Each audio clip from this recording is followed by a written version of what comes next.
আবু মাহাজুরা এই বাক্যটা পড়লেন। বিশ্বনবী দ্বিতীয় বাক্য পড়তে আরম্ভ করলেন, আল্লাহু আকবার, আল্লাহু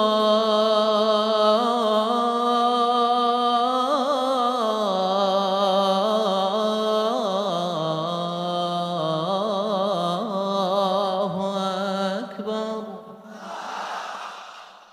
আবু মাহাজুরা এই বাক্যটা বললেন। বিশ্বনবী আবু মাহাজুরার মাথার মধ্যে হাত দিয়ে তৃতীয় বাক্য বললেন,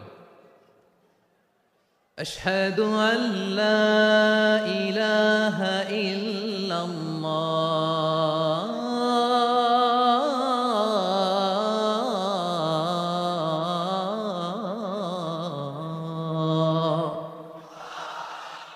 আবু মাহাজুরা তৃতীয় বাক্য পড়লেন। বিশ্বনবী একটা বাক্য পরে আবু মাহাজুরা পরে, বিশ্বনবী পরে আবু মাহাজুরা পরে। আবু মাহাজুরা কিন্তু অমুসলিম, মুশরিক। আবু মাহাজুরা বলে, এক একটা বাক্য পড়ি আমার কলিজাটা গলে ঠান্ডা হয়ে যায়। এতদিন মোহাম্মদকে গালি দিতাম, এখন মোহাম্মদ আমার মাথায় যখন হাত রাখছে আমার সারা শরীর ঠান্ডা হয়ে গেছে। বিশ্বনবী আজান শিখাচ্ছেন, একটা একটা বাক্য পড়ে আবু মাহাজুরাও পড়ে, বিশ্বনবী পড়ে আবু মাহাজুরাও পড়ে। পুরো বাক্যগুলো যখন শেষ, আজান শেষ, আবু মাহাজুরাও যখন পুরো আজান পড়লেন, আবু মাহাজুরা বললেন, এতদিন মোহাম্মদের চেহারা দেখলে আমার ঘৃণা লাগতো, আজ থেকে মোহাম্মদের চেহারার চেয়ে প্রিয় চেহারা আমার কাছে নাই। আবু মাহাজুরা বললেন, ও মুহাম্মদ, আজানের বাক্য তো আপনি আমারে শেখালেন, এখানেই শেষ করবেন না, আপনি আমারে পড়ায় দেন, লা ইলাহা ইল্লাল্লাহ মুহাম্মাদুর রাসূলুল্লাহ সাল্লাল্লাহু আলাইহি ওয়াসাল্লাম। বিশ্বনবীর সাথে দাঁড়িয়ে উনি শাহাদা পড়ে মুসলমান হয়ে গেলেন। এবার আবু মাহাজুরা বলে, ইয়া রাসূলুল্লাহ, ইয়া হাবিবাল্লাহ, আমি মুমিন হয়েছি, মুসলমান হয়েছি, আপনার কাছ থেকে আজান শিখার সৌভাগ্য আমি লাভ করেছি। নবী আমার কণ্ঠের বড় তারিফ করেছেন, আপনি আমার আজানকে আপনি পছন্দ করেছেন। একটা জিনিস আপনার কাছে চাই, আপনি আমাকে মক্কার মসজিদুল হারামের মুয়াজ্জিন হিসেবে অ্যাপয়েন্ট করে দে। বিষ্ণু ইসা ইসলাম বললেন, যাও আবু মাহজুরা, আমি তোমাকে পৃথিবীর শ্রেষ্ঠতম মসজিদ মক্কার মসজিদুল হারামের মুয়াজ্জিন হিসেবে অ্যাপয়েন্ট করে দিল। দেখছেন কিভাবে ট্যালেন্ট হান্টিং করতে হয়, কিভাবে হিউম্যান রিসোর্স মানব সম্পদকে ব্যবহার করতে হয়। আসছিল আজানকে ভেঙাইতে, আসছিল কেন? আজানকে ব্যঙ্গ করার জন্য, বিকৃত করার জন্য। আজানকে বিকৃত করতে যে ইসলামের সবচাইতে শ্রেষ্ঠ মসজিদের মুয়াজ্জিন হয়ে গেল। পড়েন সুবহানাল্লাহ। হযরত আবু মাহজুরা রাদিয়াল্লাহু তাআলা আনহু ওনার এই সুললিত কণ্ঠ ব্যবহার করে মসজিদুল হারামে এত সুন্দর করে আল্লাহু আকবার বলে আজান দিতেন, মানুষগুলোর, মুসল্লিগুলোর, মক্কাবাসীর হৃদয়কে তিনি বিগলিত করে দিতেন, মানুষের হৃদয়কে ঠান্ডা হয়ে যেত। শুধু এখানেই শেষ না আমার যশোরের ভাইয়েরা, বিশ্বনবী যখন সাইয়েদনা আবু মাহজুরা রাদিয়াল্লাহু তাআলা আনহুকে আজান শিখাচ্ছিলেন, বলেন তো বিশ্বনবীর হাতটা কোথায় ছিল? আবু মাহজুরার মাথার সামনে, এই চুলের উপরে ছিল। আবু মাহজুরা ওই স্মৃতিটাকে ধারণ করবার জন্য, ওই স্মৃতিকে বহন করার জন্য বিশ্বনবীর মোবারক হাত আবু মাহজুরার কপালের চুলের যেই জায়গায় লেগেছে, মৃত্যুর আগের দিন পর্যন্ত আবু মাহজুরা মাথার ওই চুলে কোনোদিন ছুরি আর কামার লাগায় নাই, সেখানে কেচি লাগায় নাই, চুলের মধ্যে খুর লাগায় নাই। আবু মাহজুরা ডান দিকের চুল কাটতো, বাম দিকের চুল কাটতো, পেছনের চুল কাটতো, সামনের চুল কাটতো না। আবু মাহজুরা রাদিয়াল্লাহু তাআলা আনহুর সামনের চুলগুলো বড় হতে হতে যখন এত বড় হয়ে যায়, তিনি চুলগুলো পেঁচিয়ে মাথার মধ্যে রাখতেন, তারপরে তিনি পাগড়ি পরতেন। সবাই জিজ্ঞেস করতো, আবু মাহজুরা, এটা আবার কেমন স্টাইল? দেখতে তোমারে কি বিদঘুটে লাগে, কেমন অড লাগে, কেমন খারাপ দেখা যায়। মক্কায় এমন কোন মানুষ তো দেখি নাই, ডানে চুল কাটে, বায়ে চুল কাটে, পেছনে চুল কাটে, সামনে কাটে না। ওরে আবু মাহজুরা, কেমন দেখা যায় তোমারে, তুমি সামনের চুল কাটো না কেন?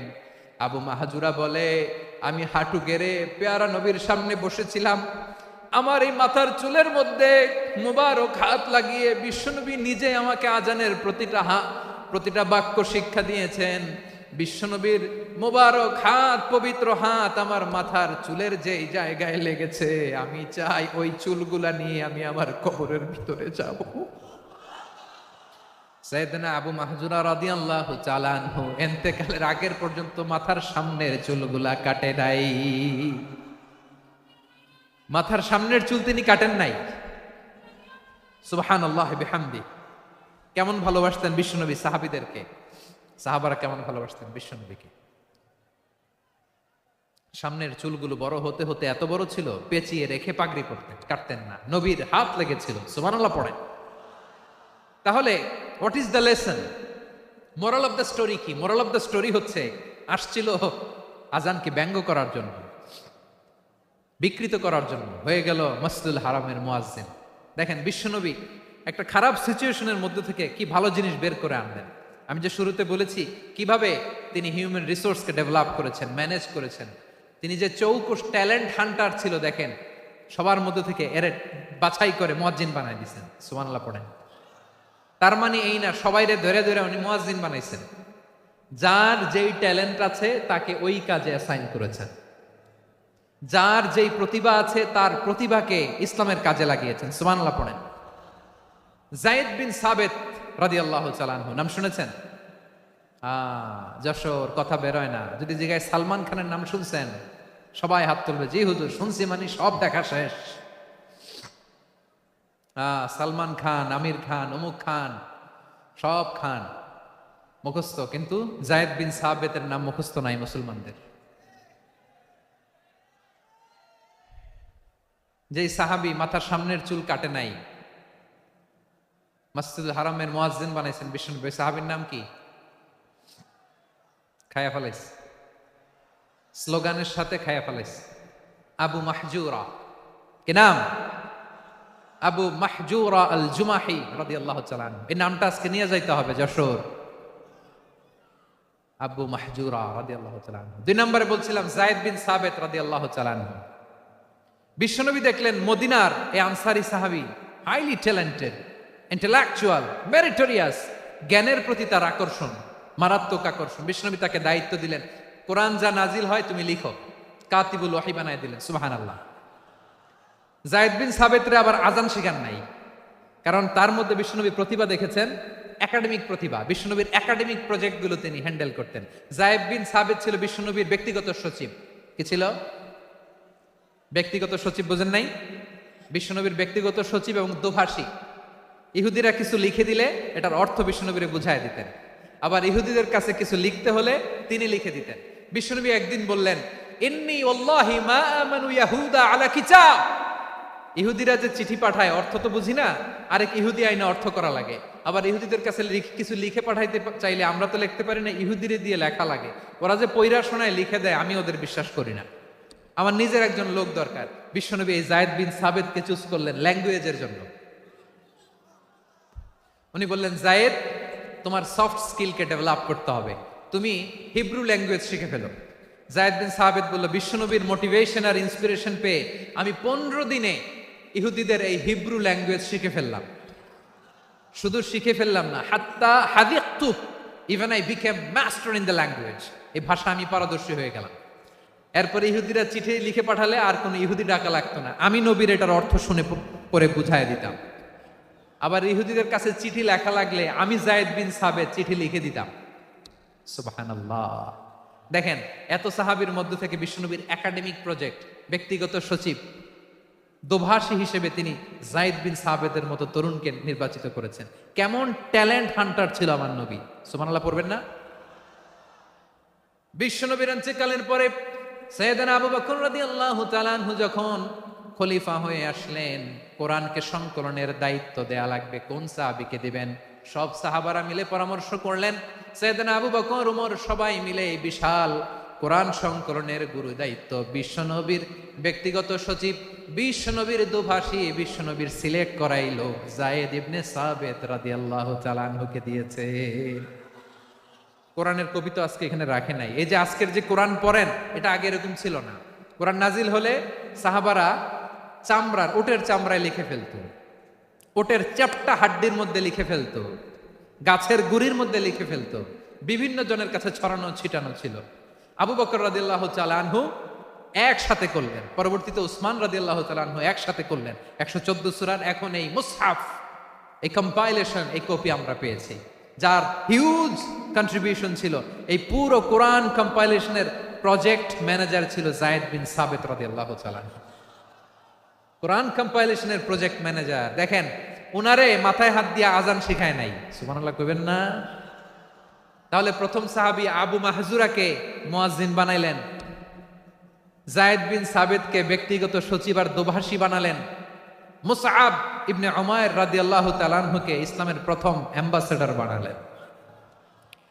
তাহলে তৃতীয় নাম্বার একজন সাহাবীর নাম বলছি, মুসআব ইবনে উমাইর। মুসআব কি নাম? নামটা কেমন লাগে? এই কয়েকজনের ভাল লাগে, বাকিদের ভাল লাগে না? ভাল লাগে? এই এই আর কয়েকটা মিনিট দেওয়া যাবে না আমাকে আল্লাহর রাস্তে? হ্যাঁ, ঠিক আছে।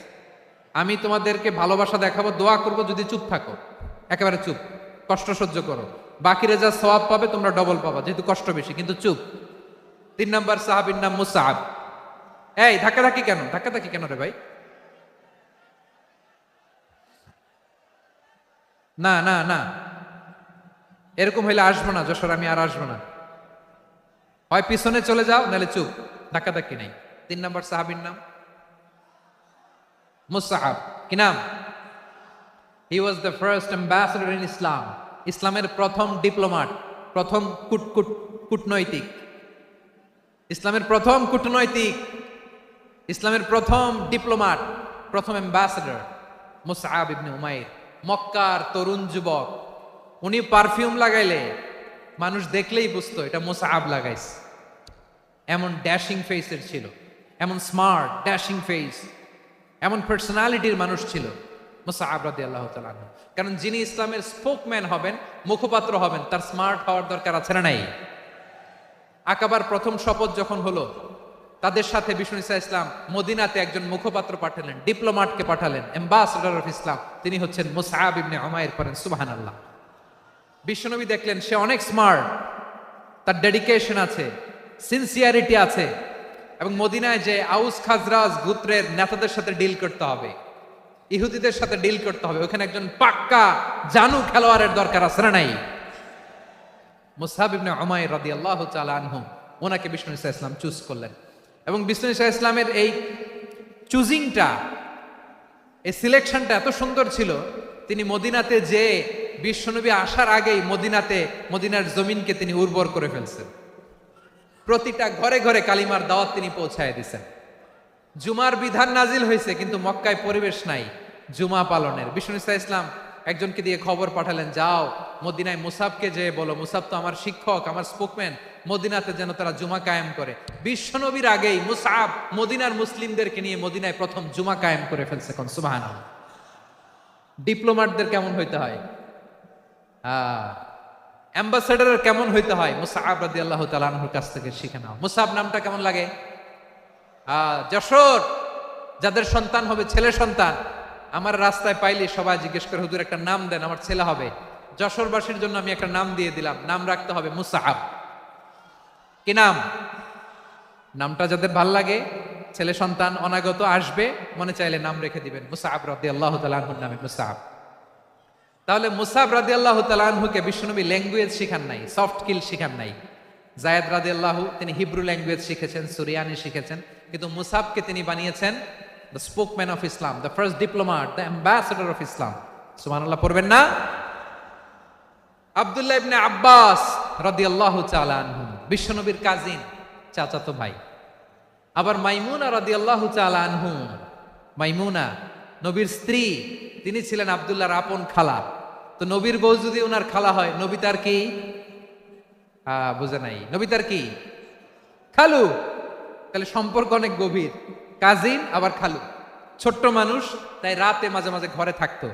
বিশ্বনবী দেখলেন আব্দুল্লাহ যেহেতু আমার ঘরে ঢুকতে পারে, আব্দুল্লাহরে এই উম্মতের বড় শিক্ষাবিদ বানাইতে হবে। কথা বোঝে নাই? আব্দুল্লাহকে কি বানাইতে হবে? শিক্ষাবিদ, এডুকেটর অফ দিস উম্মাহ, এই উম্মার শিক্ষাবিদ বানাইতে হবে। তাই আব্দুল্লাহ ইবনে আব্বাসকে বিশ্বনবী হাতে কলমে শিক্ষা দিয়েছেন। আহারে, আর এরপরে যে কি ভাষা আসবে তোমাদের জন্য আমার মুখ থেকে, আমি নিজেও জানি না, আমি নিজেও জানি না। 1 ঘন্টা যাবত ধাক্কা ধাক্কি মারামারি। তো আসতে বলছে কে তোমাকে? পেছনে চলে যাও জায়গা না পেলে, পুরো প্রোগ্রামটাই নষ্ট করে দেব।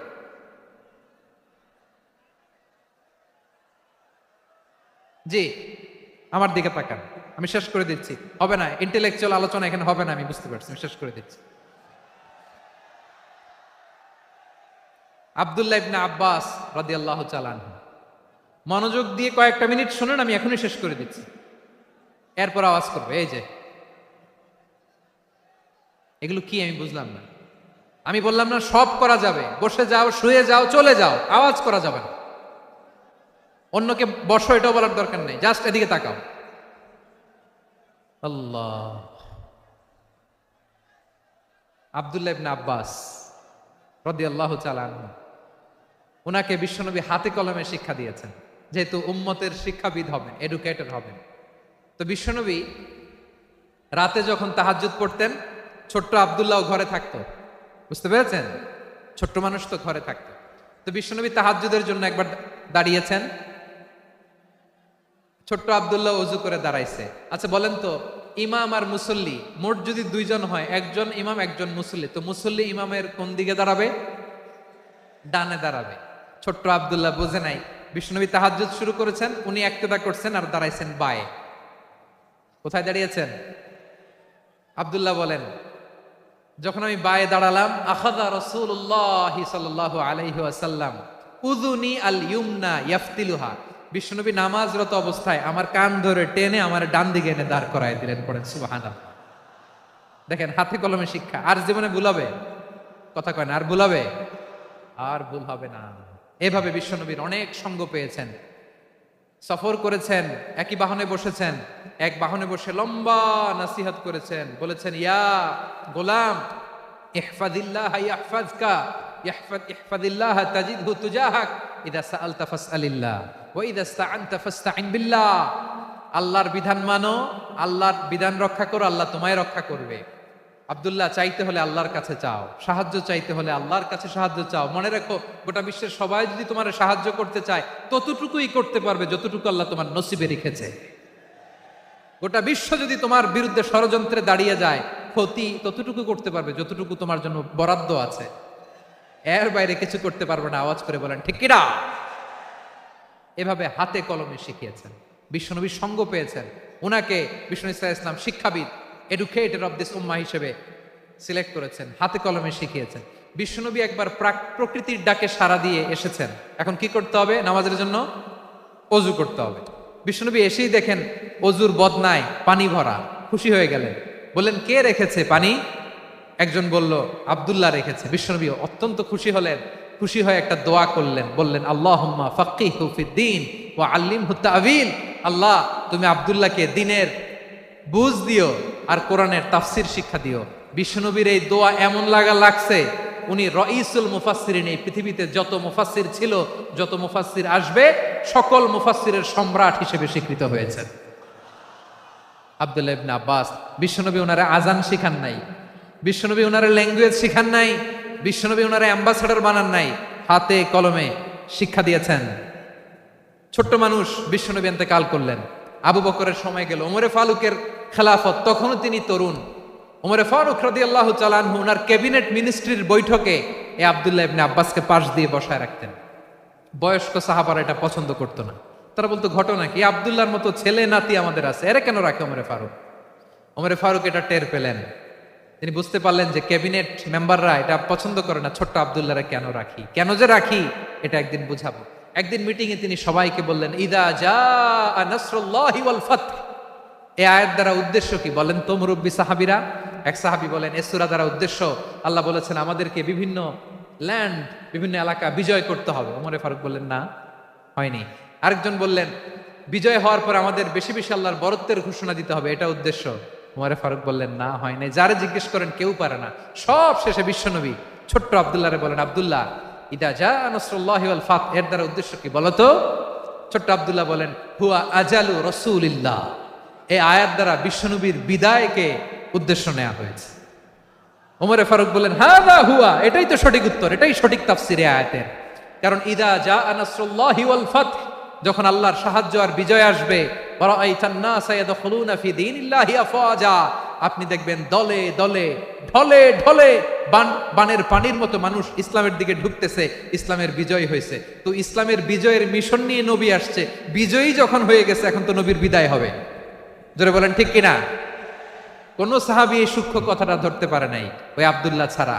আব্দুল্লাহ যখন উত্তর দিছে সব সাহাবীদের টনক নড়েছে। এরপর থেকে কোন ক্যাবিনেট মিটিং এ আর কোন সাহাবারা কোনো প্রশ্ন করে নাই, আওয়াজ করে পড়েন সুবহানাল্লাহ। বিশ্বনবী আব্দুল্লাহ ইবনে আব্বাসকে দ্য এডুকেটর অফ দ্য উম্মাহ, উম্মার শিক্ষাবিদ হিসেবে গ্রহণ করেছেন। আওয়াজ করে পড়তে হবে আল্লাহু আকবার। সাহাবীদের নামগুলো মনে থাকবে? 1 নম্বরে আবু মাহজুরা, মুয়াজ্জিন বানাইছেন। যায়েদ ইবনে সাবিত, দোভাষী, ট্রান্সলেটর অফ প্রফেট, এবং তিনি ছিলেন বিশ্বনবীর ব্যক্তিগত সচিব। Musab ibn Umair, the first ambassador and diplomat of Islam. Abdullah ibn Abbas, এই উম্মার সবচেয়ে বড় এডুকেটর, শিক্ষাবিদ। আরেকজন ছিল আব্দুল্লাহ ইবনে মাসউদ রাদিয়াল্লাহু তাআলা। 2 আব্দুল্লাহ, আব্বাস গেল, আরেকজন হচ্ছে মাসউদ। মক্কার তরুণ, ছাগল পালতো মুশরিকের বিশ্বনবী আর আবু বকর রাদিয়াল্লাহু তাআলা আনহু একবার গেলেন, যে দেখে এই তরুণ দাঁড়ায় আছে। বিশ্বনবী বলেন, আমি খুব ক্ষুধার্ত, তোমার কাছে কি দুধ আছে ছাগলের? আব্দুল্লাহ আছে, ওয়ালাকিন আনা মুতামান, যে দুধ আছে এটা আমানতের, আমি দিতে পারবো না। বিশ্বনবী এইটা শুনেই তারা টার্গেট করে ফেলছে। আনা মুতামান, দুধ আছে কিন্তু এটা আমার মালিকের, আমি তো দরদ দেখায় আমার মালিকের দুধ আপনি পথিক, আপনারে দিতে পারি না। বিশ্বনবী টার্গেট করে ফেলছেন, এরে আমার কাজে লাগাইতে হবে। বিশ্বনবী বললেন, আচ্ছা ঠিক আছে, দুধ দিও না, কিন্তু এমন ছাগি আছে কিনা যেই ছাগির সাথে কোনো ছাগলের মিলন হয় নাই, তার ওলানে দুধও আসে নাই, বাচ্চাও নাই, এরকম ছাগির থেকে যদি আমি দুধ খাই তাহলে তো সমস্যা নাই। বলতেছে, এরকম ছাগির থেকে দুধ খাইলে সমস্যা নাই, কারণ এরকম ছাগির ওলান থেকে দুধ আসবেও না। বলতেছে, ঠিক আছে, এরকম একটা ছাগি নিয়ে আসা হলো। বিশ্বনবী বিসমিল্লাহ বলে ওই ছাগির ওলানে হাত দিলেন। হাত দিতে দেরি, পুরো ওলানটা দুধে ভরে যেতে দেরি হয় না। বিশ্বনবী আর আবু বকর রাদিয়াল্লাহু তাআলা আনহু দহন করে পেট ভরে খেলেন। এই দৃশ্য আব্দুল্লাহ ইবনে মাসউদের হৃদয়ে দাগ কাটলো। এই মুজিজা দেখে তিনি বললেন, আশহাদু আল্লা ইলাহা ইল্লাল্লাহ ওয়া আশহাদু আন্না মুহাম্মাদুর রাসূলুল্লাহ। তিনি ষষ্ঠ মুসলিম ছিলেন, 6 নম্বর মুসলমান। ওনাকে টার্গেট করে বিশ্বনবী দেখলেন এমন ইন্টেলেকচুয়াল ব্রেন, উনি সূক্ষ্ম সূক্ষ্ম জিনিস বুঝে বেশি, ফিকহি জ্ঞান ওনার মধ্যে বেশি। বিশ্বনবী ওনাকে কোরআনের জ্ঞান শিক্ষা দিতে লাগলেন। উনি বিশ্বনবী সবার কাছে কোরআন শোনায়, কিন্তু বিশ্বনবী নিজে আব্দুল্লাহ ইবনে মাসউদের কাছ থেকে কোরআন শুনতো। বিশ্বনবী একবার বললেন, ইকরা আলাইয়া ইয়া মাসউদ। ইবনে মাসউদ, একবার শোনাও তো কোরআন দেখি। আব্দুল্লাহ ইবনে মাসউদ বলে, আকরাউ আলাইকা ওয়া আলাইকা উনজিল। নবী, আপনার উপর কোরআন নাজিল হয় আর আমি আপনার সামনে কোরআন পড়বো? বিশ্বনবী বললেন, ইন্নী উহিব্বু আন আসমাআহু মিন গায়রি। আমি নিজে পড়তে যেমনি ভালোবাসি, অন্যে পড়ুক আমি শুনবো, এটাও আমি ভালোবাসি। সূরা নিসা তিনি তেলাওয়াত করে শুনিয়েছেন। এমন সূক্ষ্ম সূক্ষ্ম বিষয় বিশ্বনবী উনাকে ধরিয়ে দিয়েছেন। উনি হয়ে গিয়েছেন, আব্দুল্লাহ ইবনে আব্বাস হয়েছেন রাইসুল মুফাসসিরিন, উনি হয়ে গিয়েছেন ফাকিহুল উম্মাহ। ওনার চাইতে বড় ফকি এই পৃথিবী আর দেখবে না। চিল্লায় বলেন সুবহানাল্লাহ। উনি বলতেন, ওয়াল্লাহি ওয়াল্লাহি ইল্লাযী লা ইলাহা গায়রু মা উনজিলাত সূরাতুন ইল্লা ওয়া আনা আ'লামু আইনা উনজিলাত ওয়া ফীমা উনজিলাত। বিশ্বনবী এমন ভাবে কোরআনের দার্স আমাকে দিয়েছেন, কোরআনে যত সূরা নাজিল হয়েছে, যেখানে নাজিল হোক না কেন আমি জানি এটা কোথায় নাজিল হয়েছে এবং কোন প্রেক্ষাপটে নাজিল হয়েছে। এমন একটা সূরা নাই যে সূরার কোথায় নাজিল হয়েছে আমি মাসুদের জানা নাই, কোন প্রেক্ষাপটে নাজিল হয়েছে আমার জানা নাই। এরকম ঘটবে না। চিল্লায় বলেন আল্লাহু আকবার। এই আব্দুল্লাহ ইবনে মাসউদ রাদিয়াল্লাহু তাআলা ওমর ফারুকের সময় কুফার চিফ জাস্টিস ছিলেন। কুফা নগরীর চিফ জাস্টিস বোঝেন নাই? বিচারপতি। কি ছিলেন? সবাই বলে নাই কি ছিলেন? বিচারপতি ছিলেন। এবং ওনার যে ফিকহি জ্ঞানের ধারা, এটাই আলকামা, ইব্রাহিম আন-নাখাই, হাম্মাদ ইবনে সুলাইমান হয়ে ইমাম আবু হানিফা পর্যন্ত পৌঁছেছে। এবং ওনার ফিকহি জ্ঞানের ধারাই হানাফি মাযহাবে অ্যাকসেপ্ট হয়েছে। আজও এগুলো হানাফি মাযহাবে চর্চিত হয়। হানাফি মাযহাবের সব ফিক আব্দুল্লাহ ইবনে মাসউদের ফিকহি জ্ঞানের ধারা থেকে নেওয়া হয়েছে। চিল্লায় পড়েন সুবহানাল্লাহ। তাহলে উনাকে বিশ্বনবী বানিয়েছেন জুরিস্ট, আইনবিদ, ফাকিহ। উনারে আজান শিখান নাই। হিউম্যান রিসোর্স ডেভেলপমেন্ট কিভাবে করবেন, মানব সম্পদের উন্নয়ন কিভাবে করতে হয়, কিভাবে যার যেখানে প্রতিভা কাজে লাগাতে হয় উনি দেখিয়েছেন। সুবহানাল্লাহ পড়বেন না? খালিদ বিন ওয়ালিদ নাম শুনছেন? কে কে শোনেন নাই হাত তোলেন। কি ছিলেন? বীর যোদ্ধা। বীর যোদ্ধা ছিলেন খালিদ বিন ওয়ালিদ। কিন্তু তিনি ইসলাম ধর্ম গ্রহণ করেছেন অনেক দেরিতে, অষ্টম হিজরিতে। তার মানে অষ্টম হিজরির আগে উনি মুশরিকদের পক্ষে লড়াই করেছেন। ওনার হাতে কত মুসলিম সাহাবী যে নিহত হয়েছে হিসাব নাই। বিশ্বনবী টার্গেট করে রাখছে, তুমি আমাদের মুসলিমদের এত ক্ষতি করলা, তুমি যখন মুসলমান হবা তোমারে দিয়ে আমি এমন কাম করামু যে এটা আর কেউ করতে পারবে না। সুবহানাল্লাহ নাই। যশোর ক্লান্ত হয়ে গেছে।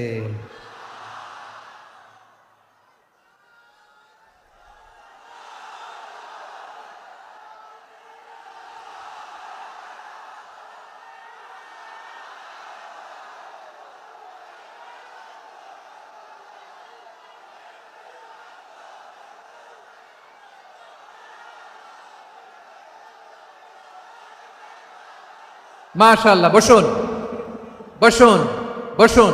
খালিদ বিন ওয়ালিদ রাদিয়াল্লাহু তাআলা অষ্টম হিজরিতে মুসলিম হয়েছেন, মক্কা বিজয়ের আগে। তো মক্কা বিজয়ের আগে যখন মুসলিম হয়েছেন, এর আগে কি করছেন? কাফিরদের সাথে যুদ্ধ করেছেন। উনি উহুদের যুদ্ধে মুসলমানদের যে পরাজয় ভাব, কঠিন পরিস্থিতির মুখোমুখি উনার কারণে পেছন থেকে এমন আতর্কিত আক্রমণ করেছেন, মুসলমানদেরকে কচুকাটা করেছেন। অষ্টম হিজরিতে আল্লাহ তাআলা হেদায়েতের নূর দিয়ে ওনার হৃদয়টাকে উজালা করে দিলেন। লা ইলাহা, এটা এমন বাণী যার হৃদয়ে একবার টাচ খাবে, এইটা থেকে সে আর পালিয়ে বেড়াতে পারে। ঝিনুকের ভেতর লুকিয়ে থাকে যেমন মতি, ঝিনুকের ভেতর লুকিয়ে থাকে যেমন মতি, কলমা শাহাদাতে আছে আল্লাহর জ্যোতি, কলমা শাহাদাতে আছে আল্লাহর জ্যোতি। ঠিক কিনা বলেন? মক্কা বিজয়ের আগে মুসলিম হলেন, হওয়ার পরেই বিশ্বনবীর টার্গেট ফুলফিল হলো। ওই যে টার্গেট করে রেখেছেন আর দোয়া করেছেন, খালিদ বিন ওয়ালিদ যদি মুসলিম হয় তাকে আমি মিলিটারি চিফ বানাবো। ওনাকে আজান শিখান নাই, ওনারে কান ধইরা নামাজের এই মাথা থেকে ওই মাথা আনান নাই, ফিকহি কোরআনের সূক্ষ্ম তাফসীর ওনারে শিখান নাই, অ্যাম্বাসেডর বানান নাই। বিষ্ণু ইসলাম ওনাকে সামরিক অভিযানে প্রেরণ করেছেন। সামরিক অভিযানে তিনি প্রেরণ করেছেন। উনার জীবদ্দশায় উনার নেতৃত্বে যতগুলো যুদ্ধ হয়েছে, একটা যুদ্ধেও তিনি পরাজয় বরণ করেন নাই। ওমরে ফারুকের সময়কালে তিনি চিফ অফ মুসলিম মিলিটারি, মানে মুসলিম সেনাপতি হয়েছেন। যশোর আওয়াজ করো, ঠিক কিনা বলো? সেনাপতি, মুসলিম সেনাপতি। তাহলে কিভাবে হিউম্যান রিসোর্স ব্যবহার করতে হয় গোটা বিশ্ব আমার নবীর কাছ থেকে শিখে নাও। খালিদ বিন ওয়ালিদ, ওনাকে বিশ্বনবী একটা উপাধি দিয়েছেন। উপাধিটা হচ্ছে সাইফুল্লাহিল মাসলুল, আল্লাহর নাঙ্গা তরবারি, আল্লাহর খোলা তরবারি, দ্য ওপেন সোর্ড অফ আল্লাহ। খালিদ বিন ওয়ালিদ মুসলিম সেনাপতি। হাসান বিন সাবেত নাম শুনছেন? দেখি উনি কি ছিল বলেন। রাসূলের সভা কবি, কালচারাল হিজিমনিকে ডিফিট করার জন্য। উনি ভালো অস্ত্র চালানো জানতেন না, ওই কাজে উনি যেতেন না। ওনার ছিল কাব্য প্রতিভা। কাব্য প্রতিভা, কাফিররা কবিতা দিয়ে নবীকে গালি দিত। বিশ্বনবী বলতেন, ইয়া হাসান আজিব আন রাসূলিল্লাহ, তুমি নবীর হয়ে কাফেরদের এই কথাগুলোর জবাব দাও। বিশ্বনবীর একটা মিম্বার ছিল। বিশ্বনবীর মিম্বারের পাশাপাশি মসজিদে নববীতে এই হাসান বিন সাবেতের জন্য বিশ্বনবী একটা স্পেশাল মিম্বার বানিয়ে দিয়েছেন। এখান থেকে তুমি জবাব দাও। এবং বিশ্বনবী বলেছেন, আল্লাহুম্মা আইয়িদহু বিরূহিল কুদুস, আল্লাহ হাসান আমার পক্ষে জবাব দেয়, তুমি জিব্রাইল মারফত তাকে সাহায্য পাঠাইয়া দিও। রাসূল সাল্লাল্লাহু আলাইহি ওয়াসাল্লামের সভা কবি, the poet of the prophet, নবীর কবি। উনি কবিতা দিয়ে, এমন উচ্চাঙ্গের ভাষায় কবিতা দিয়ে তিনি জবাব দিতেন, কাফিরদের গা শিহরে যেত, তাদের হৃদয়ে আগুন ধরে যেত। তাহলে এরকম কবিরও দরকার আছে না নাই? এখন যাকে আল্লাহ দিছে কাব্য প্রতিভা, এরা যদি আপনি যুদ্ধের ময়দানে পাঠান হবে? যারে দিছে সুরেলা গলা, এরা যদি অ্যাম্বাসেডর বানান হবে না। হাসান বিন সাবেত ছিলেন বিষ্ণু ইসলামের কবি। হুযায়ফা ইবনুল ইয়ামান বিশ্বনবীর গোয়েন্দা বিভাগের প্রধান। কিসের প্রধান? হুযায়ফা ইবনুল ইয়ামান। ওনার ছিল ডিটেকটিভ মাইন্ড, ডিটেকটিভ মাইন্ড, গোয়েন্দা বিভাগের প্রধান। এবং উনি হচ্ছেন সাহিবু সিররি রাসূলিল্লাহ, রাসূল সাল্লাল্লাহু আলাইহি ওয়াসাল্লামের গোপন তথ্যের ধারক বাহক। নবীর যেই কথা কেউ জানে না সব হুজাইফার পেটের ভিতরে ছিল। সুবহানাল্লাহ পড়েন। মদিনার যত ইহুদিদের একটা লিস্ট ছিল, এই লিস্ট শুধু দুইজন জানতো, বিশ্বনবী আর হুজাইফা। সুবহানাল্লাহ পড়বেন না? তাহলে ওনাকে কোন দায়িত্ব দিছে? কোন বিভাগ? যশোর, আওয়াজ করো, কোন বিভাগ? গোয়েন্দা বিভাগের হেড ছিল। খন্দকের যুদ্ধে প্রচন্ড আজকের মতো শৈত্য প্রবাহ, মাটি খনন করতে করতে সাহাবীদের পেটে ক্ষুধা নাই, দাঁড়াইতে পারে না নামাজের জন্য, এত ক্লান্ত, ক্ষুধা, ক্লান্ত, শ্রান্ত। বিশ্বনবী বললেন, কে আছো? এই কঠিন শীত, এই ভয় আর ক্ষুধার মধ্যেও খন্দকের পরীক্ষার টপকে শত্রু শিবিরে যে আমাকে তথ্য দিবা, কে আছো? কারো গায়ে শক্তিই নাই যে দাঁড়াবে, কেউ দাঁড়ায় না। বিশ্বনবী তখন নিজে হুজাইফাকে ডাক দিলেন, হুজাইফা, যে আমাকে আজকে শত্রু শিবিরের তথ্য এনে দিবে সে জান্নাতে আমার মোরাফাকে আমার সঙ্গী হবে। হুজাইফা রাদিয়াল্লাহু ইবনুল ইয়ামান জীবনের ঝুঁকি নিয়ে এই ক্ষুধা, শৈত্য প্রবাহ, কোল্ড ওয়েভসকে উপেক্ষা করে পরীক্ষা টপকে শত্রু শিবিরে যে সবার কথাগুলো চুপে চুপে শুনে বিশ্বনবীর দরবারে এসে গোয়েন্দাদের মতো তথ্য সরবরাহ করেছে। বিশ্বনবীর গোয়েন্দা বিভাগের প্রধান হুজাইফা ইবনুল ইয়ামান ইন্টেলিজেন্স বিভাগ চালাতেন। মুনাফিকদের নাম ওনার কাছে ছিল। মুআয ইবনে জাবাল মদিনা রাষ্ট্রের সবচেয়ে সিনিয়র আমলা ছিলেন। আমলাতন্ত্র চিনেন তো? প্রশাসনিক কাজ যারা চালায়, অ্যাডমিনিস্ট্রেশন বোঝেন না? The department of administration. মদিনার রাষ্ট্রের সিনিয়র আমলা মুআয ইবনে জাবাল মুতাখাসসিসুন ফিল হালাল ওয়াল হারাম, হালাল হারামের স্পেশালিস্ট ছিলেন। বিশ্বনবী উনাকে ইয়ামানের গভর্নর করে পাঠায়েছেন।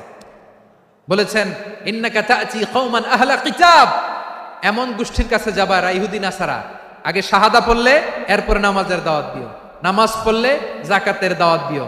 গভর্নরের অ্যাটিটিউড যেমন থাকে তেমন অ্যাটিটিউড ধরে রেখো। সুবহানাল্লাহ পড়েন। তাহলে মুআয ইবনে জাবালকে দিয়ে বিশ্বনবী কবিতা লেখায় নাই, চিঠি লেখায় নাই, আজান দেওয়ায় নাই। সুবহানাল্লাহ পড়বেন না? সব শেষ সাহাবী বলি আবু হুরায়রা রাদিয়াল্লাহু তাআলা আনহু।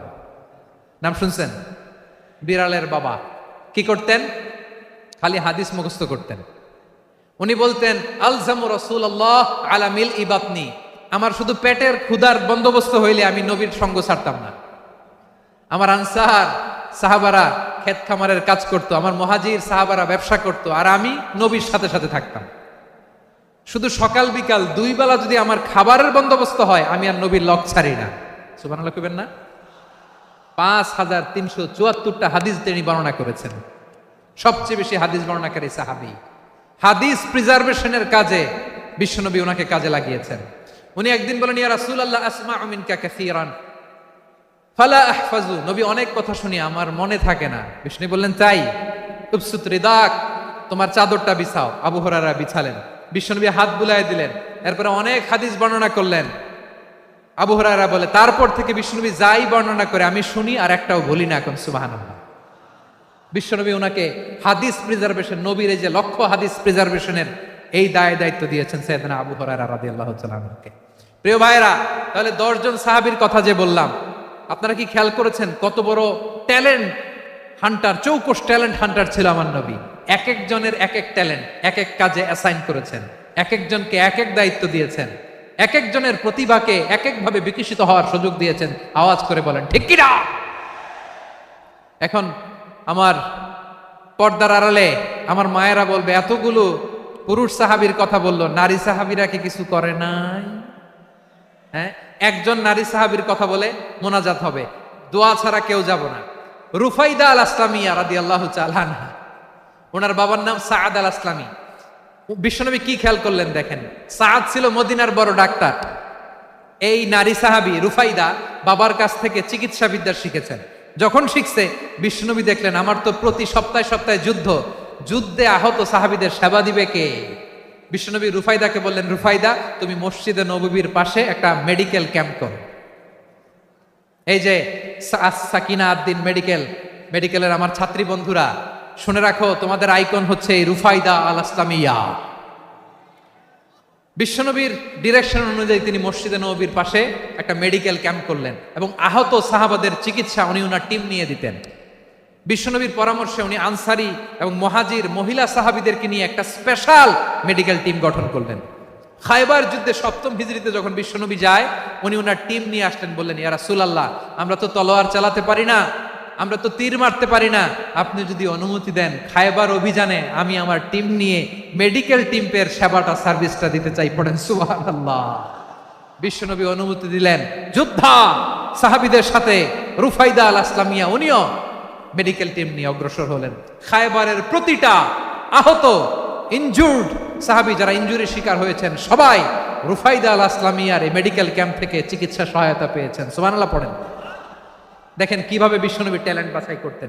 আপনি অবাক হবেন, বাহরাইনের মেডিকেল ইউনিভার্সিটিতে রুফাইদা আল আসলামিয়া মেডিকেল প্রাইজ অ্যাওয়ার্ড প্রতি বছর দেয়া হয়। যদি 8 দিনের এই মেডিকেল, আমার বোনেরা যদি জেনে থাকো জানো, না হলে নতুন করে জানো, সার্চ দিও, রুফাইদা আল আসলামিয়া মেডিকেল অ্যাওয়ার্ড বাহরাইনের ইউনিভার্সিটিতে দেওয়া হয়। প্রিয় ভাইয়েরা, তাহলে আলোচনার সামারি আমরা করি। বিশ্বনবী যার যেখানে ট্যালেন্ট তাকে ওইখানে কাজে লাগাতেন। আওয়াজ করে বলেন ঠিক কিনা? এবার একটা ইন্টারভিউ হবে, আওয়াজ করে বলেন, আবু মাহজুরাকে বিশ্বনবী কি বানাইছেন? হ্যাঁ, ভুলে গেছেন? সামনের চুলে হাত দিয়ে বিশ্বনবী কি সুন্দর গলায় আজান শিখালেন। মুয়াজ্জিন। যায়েদ বিন সাবিতকে একাডেমিক প্রজেক্টের দায়িত্ব দিয়েছেন, তিনি ছিলেন বিশ্বনবীর দোভাষী ব্যক্তিগত সচিব। Musab ibn Umair, the first ambassador of Islam. Abdullah ibn Abbas, উম্মার বড় শিক্ষাবিদ, মুফাসসির। আব্দুল্লাহ ইবনে মাসউদ, আব্দুল্লাহ ইবনে মাসউদ ছিলেন জুরিস্ট। কি ছিলেন? জুরিস্ট ছিলেন, এই উম্মার সবচেয়ে বড় জুরিস্ট। খালিদ বিন ওয়ালিদ, সেনাপ্রধান। হাসান বিন সাবিত, হাসান বিন সাবিত ছিলেন বিশ্বনবীর সভাকবি। কি ছিলেন? বিশ্বনবীর সভাকবি ছিলেন। এরপরে হুযায়ফা ইবনুল ইয়ামান কি ছিলেন? গোয়েন্দা বিভাগের প্রধান। মুআয ইবনে জাবাল কি ছিলেন? সিনিয়র আমলা, ইয়ামানের গভর্নর। আবু হুরায়রা রাদিয়াল্লাহু তাআলা আনহু হাদিস প্রিজার্ভেশনের কাজ করেছেন। আর আমাদের রুফাইদা আল আসলামিয়া রাদিয়াল্লাহু তাআলা আনহা কি ছিলেন? নার্স ছিলেন, নার্স হয়ে মেডিকেল সেবা দিয়েছেন। প্রিয় ভাইয়েরা, পুরো আলোচনার যদি সামারি করি, তাহলে বিশ্বনবী যেভাবে হিউম্যান রিসোর্সকে ম্যানেজ করেছেন, যার যেখানে প্রতিভা কাজে লাগিয়েছেন, আমরাও যদি করি, আমাদের বাংলাদেশের চিত্র আমরা পাল্টে দিতে পারবো।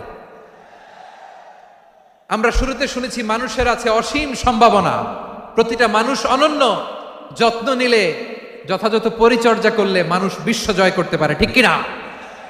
আমাদের হাফেজে কোরআনের সামনে দাঁড়াতে পারে এমন কোনো হাফেজে কোরআন আল্লাহর জমিনে জন্ম হয় না। গোটা বিশ্ব কাঁপিয়ে তারা সেরা, আমাদের ক্রিকেটাররা সেরা, আমাদের তৈরি পোশাক শিল্প সেরা।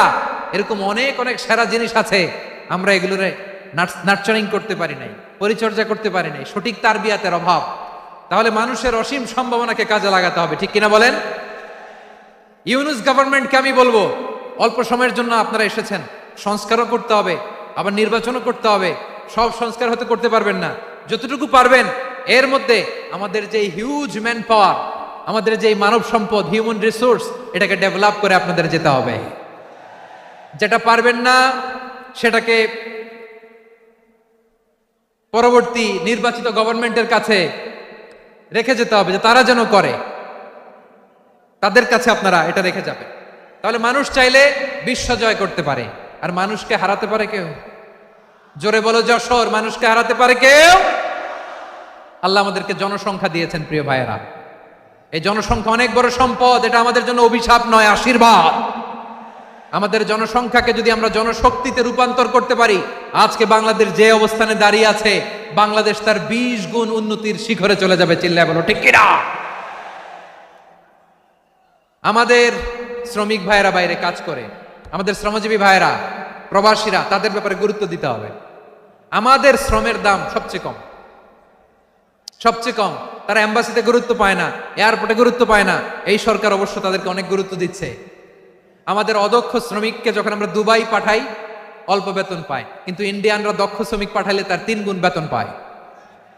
আমরা আমাদের শ্রমিকদেরকে অদক্ষভাবে আর পাঠাতে চাই না, দক্ষ শ্রমিক পাঠিয়ে আমরা রেমিটেন্সের বন্যা বইয়ে দেব। আমাদের শ্রমিকদের পাঠানো রেমিটেন্সের টাকায় সচল থাকে আমার দেশের অর্থনীতির চাকা। তাদেরকে সবচেয়ে গুরুত্ব দিতে হবে। আমরা পেয়েছি ফ্রিডম ফাইটার, মুক্তিযোদ্ধা, আর আমার প্রবাসী ভাইরা হচ্ছে রেমিটেন্স ফাইটার। জোরে বলো ঠিক কিনা? তাহলে আমাদের এই জনশক্তিকে জনসম্পদে ট্রান্সফর্ম করতে হবে, ঠিক কিনা বলেন? সরকার জনগণকে এভাবে পলিশ করতে হবে। মা বাবারা ছেলে মেয়েদের মধ্যে কার কোন যোগ্যতা তাকে ওইভাবে কাজে লাগাতে হবে। সবার এ প্লাস পাওয়ার কোনো দরকার নেই। আমাদের দেশে একটা টেন্ডেন্সি আছে, পরীক্ষায় এ প্লাস না পাইলে কই তুই কি করলি, পাশের বাড়ির ছেলে এ প্লাস পাইছে, যা ওর পা ধোয়া পানি খা। কি খা? তা আমি ভাবছি যে পা ধোয়া, এ প্লাস পাওয়া ছেলেদের পা ধোয়া পানির একটা পানির ব্র্যান্ড বানাইতে হবে। এরকম লেখা থাকবে, এ প্লাস পাওয়া ছেলেদের পা ধোয়া পানি। খাওয়া নাই, এগুলার খাওয়া নাই। ওরে আল্লাহ এ প্লাস পাওয়ার জন্য বানাইছে, আর আপনার ছেলেকে এই এ প্লাস গুলারে নিয়ন্ত্রণ করার জন্য আল্লাহ বানাইছে। ওকে দিয়ে আল্লাহ কি করবে আপনি জানেনই না। একটা এ প্লাস, একটা এ গ্রেড একটা মানুষের জীবনকে ঠিক করে দিতে পারে না। আপনার ছেলেকে আল্লাহ অন্যদিকে যোগ্যতা দিয়েছে। ওদের মনোবল ভাঙবেন না, খবরদার খবরদার। ছেলে মেয়েদের মনোবল ভাঙবেন না। যাকে দিয়ে যেটা হবে তাকে দিয়ে সেটা করতে হবে, তার প্রতিভাকে সেভাবে কাজে লাগাতে হবে। তাহলে বাংলাদেশ, আমাদের এই জনসংখ্যা জনসম্পদে রূপান্তরিত হবে। আমাদের সরকারের তত্ত্বাবধানে আমাদের 18 কোটি জনগণ দক্ষ জনশক্তিতে রূপান্তরিত হোক। আমরা চাই কি চাই না? আমরা ভালো মানুষ, শ্রেষ্ঠ মানুষ হতে চাই কি চাই না? ওই জাপানিজদের মতো সৎ, ওই ইউরোপিয়ানদের মতো কালচার্ড। আমাদেরকে আল্লাহ তাআলা কোরআন সুন্নাহ অনেক কিছু দিয়েছেন। যেহেতু বর্তমানে আমরা দেখছি তারা সৎ, তাদের মধ্যে ভ্যালিউ আছে, সেগুলো আমাদের মধ্যে আনার দরকার আছে না নাই? আর ইসলাম দিয়ে আমাদের জীবনকে সাজাতে হবে। ইসলাম দিয়ে আমার পরিবারকে সাজাতে হবে। ইসলাম থেকে, কোরআন থেকে প্রেসক্রিপশন না নিলে জীবন সুন্দর হবে না। কোরআন থেকে প্রেসক্রিপশন না নিলে সমাজ সুন্দর হবে না। কোরআনের প্রেসক্রিপশন না মানলে রাষ্ট্র সুন্দর হবে না। কোরআনের প্রেসক্রিপশন অ্যাপ্লাই না করলে শুধু দুর্নীতি দমন কমিশন দিয়ে দুর্নীতি বন্ধ করা যাবে না। এজন্য কোরআনের আইন আমরা চাই কি চাই না? প্রিয় ভাইয়েরা, হিউম্যান রিসোর্স ডেভেলপমেন্ট, মানব সম্পদের উন্নয়ন, আমাদের সরকার যেন এদিকে নজর দেয়। আমরা যেন এই ব্যাপারে যত্নবান হয়ে উঠি। যাকে আল্লাহ যে যোগ্যতা দিয়েছে, এই যোগ্যতা দিয়ে আমরা যেন ইসলামের জন্য, দেশের জন্য কাজ করি। আমরা যেন আমাদের স্কিল ডেভেলপ করি, আমাদের পটেনশিয়ালকে ডেভেলপ করি। মোরালিটি, ভ্যালিউজ নিয়ে শায়েখ আহমদুল্লাহ আলোচনা করেছেন। এগুলো দিয়ে যেন আমরা আমাদেরকে সাজাই। আল্লাহ তাআলা আমাদের দেশকে তুমি নিরাপদ করো, আমরা পড়ি আমিন। আল্লাহ আমার 18 কোটি জনগণকে তুমি জনশক্তিতে রূপান্তরিত করো, আমিন। আল্লাহ আমরা হাতে হাত রেখে, কাঁধে কাঁধ মিলিয়ে ভাই ভাইয়ে যেন এই দেশকে গড়তে পারি, আল্লাহ তুমি তৌফিক দান করো, আমরা পড়ি আমিন। আমার প্রিয় মহিউদ্দিন ভাই বলেছেন, হুজুর এমন একটা ঘোষণাপত্র দিয়ে যাবেন আজকের এই ঐতিহাসিক যশোরের প্রোগ্রামে, যেটা গোটা বাংলাদেশে মানুষ এটার উপর আমল করে। আমি যে কথাটা বলেছি এটাই, আসুন আমরা আমাদের জনসংখ্যাকে জনসম্পদে ট্রান্সফর্ম করি। আমাদের জনসংখ্যাকে আমরা যেন জনশক্তিতে রূপান্তরিত করি। জনসংখ্যাকে ট্রান্সফর্ম করে জনশক্তি দিয়ে আমরা যেন আগামীর বাংলাদেশ, স্বাধীন বাংলাদেশ 2.0 কে গড়ে তুলি। আল্লাহ তাআলা আমাদের সবাইকে কথাগুলো বোঝার, আমল করার তৌফিক দান করুন। এই জেনজি, ক্ষমা করে দিও আমাকে, অনেক ধমক দিছি, বকা দিছি। আল্লাহ তোমাদেরকে করুক, কবুল করুক, যশোরবাসীকে কবুল করুক, আদ দিনকে কবুল করুক, এই মেডিকেল কলেজকে কবুল করুক, ইসলামের জন্য বাদ ভাঙা এই জোয়ার এবং উচ্ছ্বাসকে আল্লাহ তাআলা কবুল করুক। হাযা মা ইনদি ওয়াল ইলমু ইনদাল্লাহ আলাইহি তাওয়াক্কালতু ওয়া ইলাইহি উনীব। সুবহানাকাল্লাহুম্মা ওয়া বিহামদিকা আশহাদু আল্লা ইলাহা ইল্লা আনতা আস্তাগফিরুকা ওয়া আতুবু ইলাইক। আল্লাহুম্মা আমিন।